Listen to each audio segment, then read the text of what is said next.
Okay, you ready?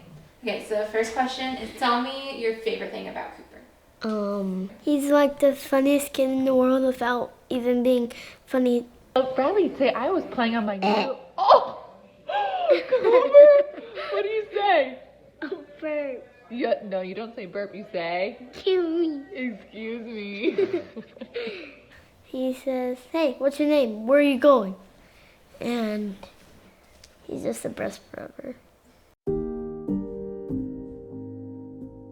So Cooper was born in 2014. My best friend and I had children right around the same time. Her son was exactly 6 weeks older than Cooper is. And so I was like, okay, in 6 weeks he'll be doing this and he'll be doing that. And I noticed he wasn't. I'm like, this is what I wanted to be my whole life. I wanted to be a mom. I felt like I was failing at it. And I kept going to the doctor and I would say, he's doing this, it's really concerning. And the doctor kept telling me, don't put so much pressure. He's a boy, boys are lazy. And I was like, I don't buy that. For about a year, Cooper was missing milestones. So there was some concern, but we thought maybe he'll just kind of grow into things. And when that didn't happen, we had a genetic test done and found out that he's got a microduplication. Basically, if you were to copy down an entire dictionary and you wrote down one single word 2 times, that's all it is. That's how small of a little tiny genetic mistake there was. But it wreaked havoc on his developmental system and his developmental abilities. And we were told that he would have lifelong care needs. It was hard to process that at first, but we gave ourselves a day or two to grieve the childhood and life that we thought Cooper was going to have. And then we said, okay, that's enough. Like, what can we do?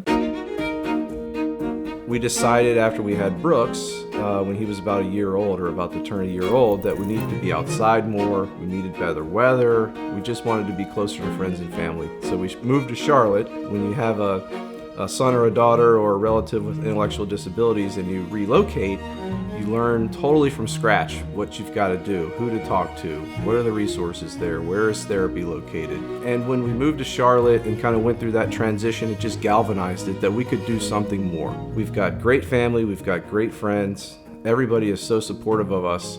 We want to kind of push that out to the broader community. We put a post on Facebook and said, we are starting the Cooper Royall Foundation. Now what? Starting our foundation in 2020 and our first in-person event was scheduled for April 6th. I'll always remember this. And when COVID hit and the world shut down, I thought, oh my goodness, we are doomed. Let's just, throw in the towel. And, we were able to pivot and we started Cooper 6 for 6 and that turned viral. It was on national news, picked up by national news, and we were able to raise $30,000. Cooper Barradale turned 6 years old this week. Happy birthday, Cooper. What do you say?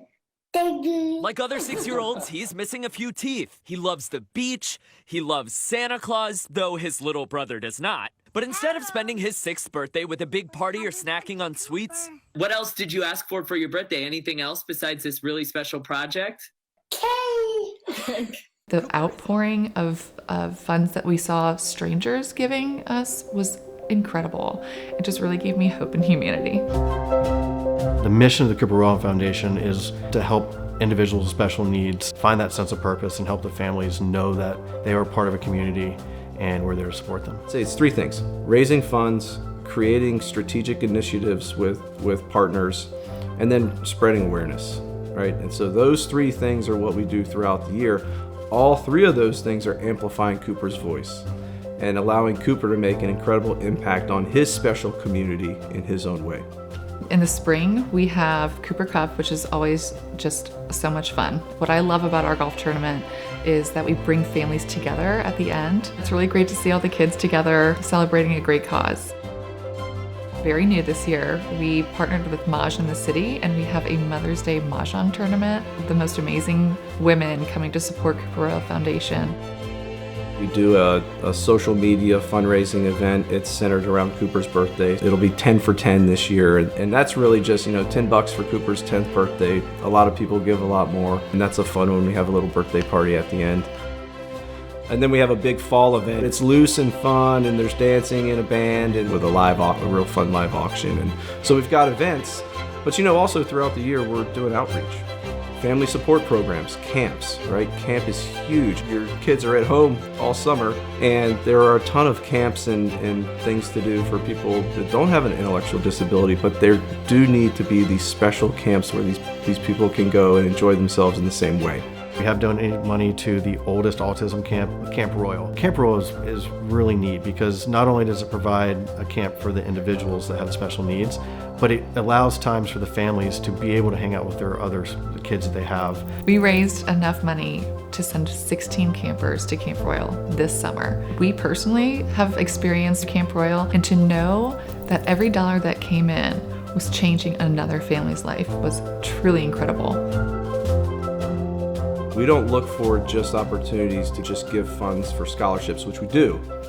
What we're really interested in is finding organizations that are doing that extra stuff outside of K through 12. Early on, we thought that the funds and the programs that we wanted to start was more for pre-K. As we've grown as an organization and seen the needs out there, we can do a lot more service in helping a little bit older age groups. One thing that Cameron and I think about all the time is that we are not going to be around forever. We want to do everything we can for Cooper to make sure he can live as independently as possible. Our partnership with Clemson Life, it's one of the best post-secondary programs in the country for individuals with intellectual disabilities. Cooper Royall Foundation partnered with Clemson Life to grow the program. We help them hire 4 additional faculty to make that growth happen. And now the program just sustains itself. So every year, 4 or 5 or 6 additional families get to experience that because of that strategic investment. And so all of these bits and pieces are adding up to this incredible ecosystem for these people in the Carolinas. And if you think about, over the next 20 or 30 years, all of the different impacts we could have, the Carolinas could be the place to be for people with intellectual disabilities and their families and their relatives and their siblings. More and more people I talk to about the Cooper Royall Foundation, I hear more and more people have special needs children or family members. And they always say, I wish there was something I can do. I wish I can get involved in different things. We are here to welcome anyone that wants to work in the special needs community. By supporting Cooper Royall Foundation, you're not just supporting other families with special needs or intellectual disabilities, you are showing your children how to advocate for our community as well. And then that will be a trickle effect throughout generations. No, I want ice cream first. All right, come sit down. Oh, say thank you. Thank you. Oh, that's good. Hold on. One more type of ice cream. That's good.